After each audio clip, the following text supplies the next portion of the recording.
پاکستان بننے سے قبل ہمارے ذہن میں ایک خاکہ تھا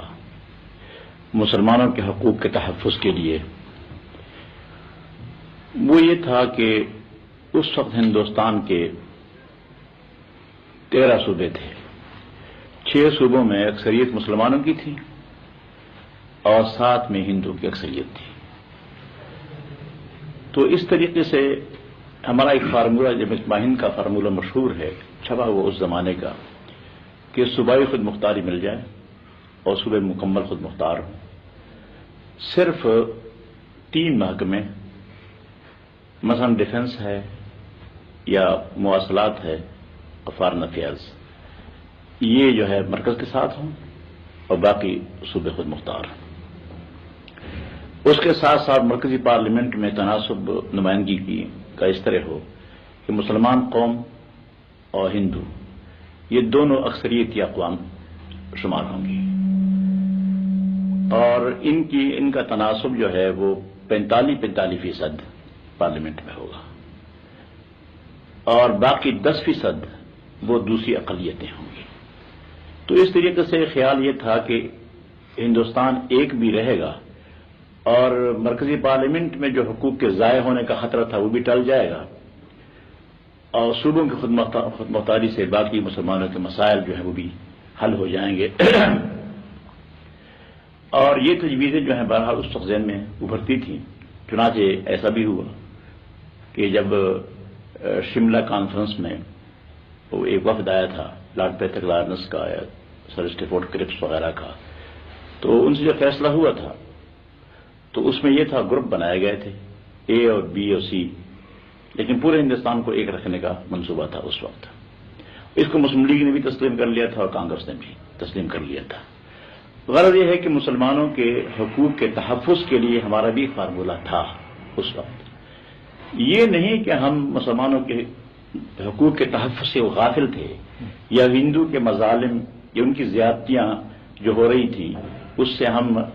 مطمئن تھے. ایسی کوئی بات نہیں تھی. ہم بھی اس کا خیال کر رہے تھے لیکن ہمارے ذہن میں خاکہ اور تھا. جی اس کے بعد جب پاکستان کے لیے فیصلہ دے دیا اور پاکستان بن گیا تو پاکستان بن جانے کے بعد ایک قطعی فیصلہ تھا مسلمانوں کا. اور جیسے کہ جمہوری اصول یہ ہیں کہ میجارٹی کا فیصلہ جو ہے وہ لازماً تسلیم کرنا پڑتا ہے، تو ہم نے فیصلہ تسلیم کیا اور پاکستان بن جانے کے بعد سب سے پہلے ہماری جماعت نے اعلان کیا کہ اب ہم اس کے بعد پاکستان کو تسلیم کرتے ہیں اور پاکستان کے استحکام کے لیے، اس کی ترقی و بقا کے لیے، اس کے نظریے کے لیے ہم جان توڑ کوشش کریں گے. اور اس طریقے سے یعنی مرکزی جمعیت علماء ہند کی طرف سے بھی ہمارے پاس یہ خطوط آئے اور انہوں نے کہا کہ آپ اپنی ثابت پر کام کریں اور یہ کہا کہ اب پاکستان بن چکا ہے، اب نہ ہم نے اس سے اختلاف کرنا ہے اور نہ تم نے اختلاف کرنا ہے. وہاں سے بھی ہدایت تھی. چنانچہ ہم نے پاکستانی کی حیثیت سے، چونکہ ہماری پیدائش یہاں کی تھی، ہم تو یہاں کے تھے، اپنے ملک کی آزادی کے لیے کوشش کر رہے تھے، تو ہمارا ملک تو یہی تھا جہاں ہم پیدا ہوئے تھے. تو اسے لازم بقا و سالمیت کے لیے اور اسلامی نظریہ حیات کے لیے جو بنیاد ہے پاکستان بنانے کی، اس کی حمایت کی اور 31 سال سے اس پر ہم گامزن رہے ہیں اور ہم نے جو خدمت ہم سے ہو سکی وہ حقیقی خدمات پاکستان کے پیش کی. مولانا اسی سلسلے میں میرے ذہن میں ایک سوال پیدا ہوتا ہے کہ پاکستان اسلام کے نام پر بنا اور آپ نے بھی اسلام کی اس وقت خدمت کر رہے ہیں. سوال یہ پیدا ہوتا ہے کہ اس پاکستان میں نظام اسلام کا معاشی نظام کیسے نافذ کیا جاتا ہے؟ اول تو وہ ہے کیا اور پھر یہ کہ اس کے کیا؟ اصل میں یہ ہے کہ پاکستان کے مسلمانوں نے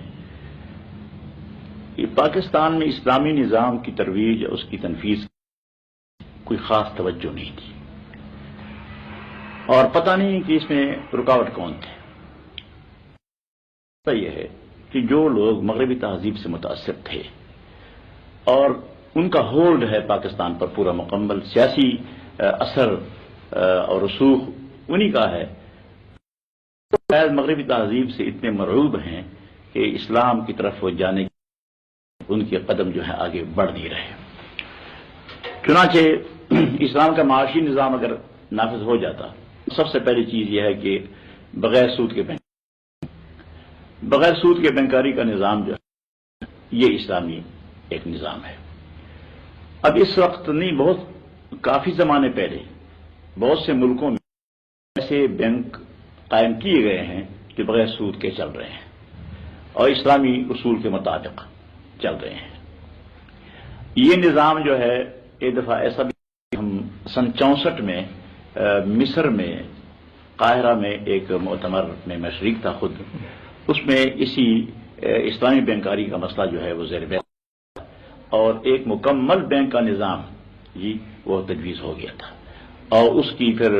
کاپیاں بھی تقسیم کرائی گئی تھیں، وہ پورا نظام نقشہ مکمل موجود ہے۔ تو اگر ایک نظام جو ہے ایسا بینکاری کا بغیر سود کے نافذ ہو جاتا تو اس سے بہت سے لوگوں کو بڑے فوائد اور اس کے برکات ہوتے۔ اس کے علاوہ میں یہ بھی عرض کر دوں کہ اسلام میں معاشی مشکل پیش آتی ہی نہیں بنیادی طور پر۔ وہ یہ ہے کہ اسلام میں اسلام میں عشر ہے، عشر اور زکوٰۃ کے سوا باقی بھی حقوق ہیں، ہمسائے کے حقوق۔ چنانچہ حدیث میں آتا ہے من کان منکم یؤمن باللہ والیوم الآخر فلیحسن الی جارہ، کہ تم میں سے ایک جو آخرت پر اور اللہ پر ایمان رکھتا ہے وہ اپنے ہمسائے کے ساتھ احسان کرے۔ ایک حدیث میں آتا ہے نبی کریم علیہ الصلوۃ والسلام نے فرمایا لیس المؤمن الذی یبیت شبعان وجارہ فی جنبہ جائع، کہ وہ شخص مومن نہیں ہے کہ خود اپنا پیٹ بھر کر سو جائے اور اس کا ہمسایہ بھوکے میں سویا ہوا ہو بھوکا، وہ مومن نہیں ہے۔ چنانچہ صحابہ کرام نے اس کی نظیر ہمیشہ پیش کی، مثالیں موجود ہیں اور قرآن کریم میں صحابہ کرام کی صفت یہ آئی ہے انفسہم ولو کان بہم خصاصہ، کہ وہ اپنے اوپر ترجیح دوسروں کو دیتے ہیں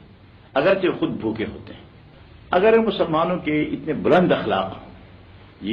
کہ ایک شخص اپنے منہ سے نوالا نکال کر دوسرے کے منہ میں ڈالتا ہے اگر،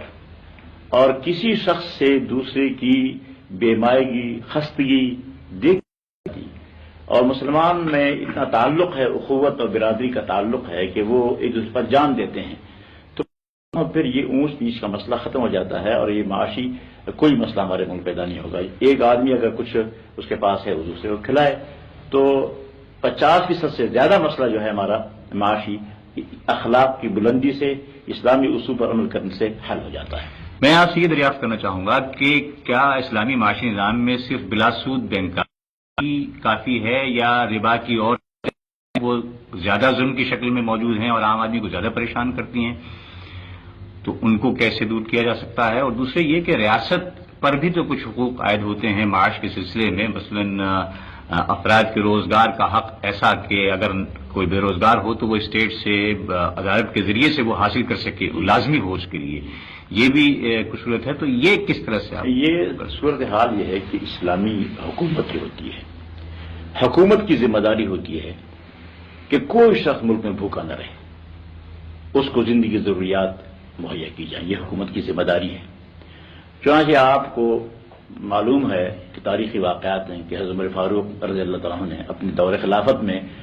آٹے کی بوری بیت المال سے اٹھا کر گھروں تک خود پہنچائی ہے، اور آپ نے فرمایا ایک مرتبہ کہ لو مات الکلب جوعا علی شط الفرات لکان عمر مسئولا عنہ یوم القیامہ، کہ اگر دریائے فرات کے کنارے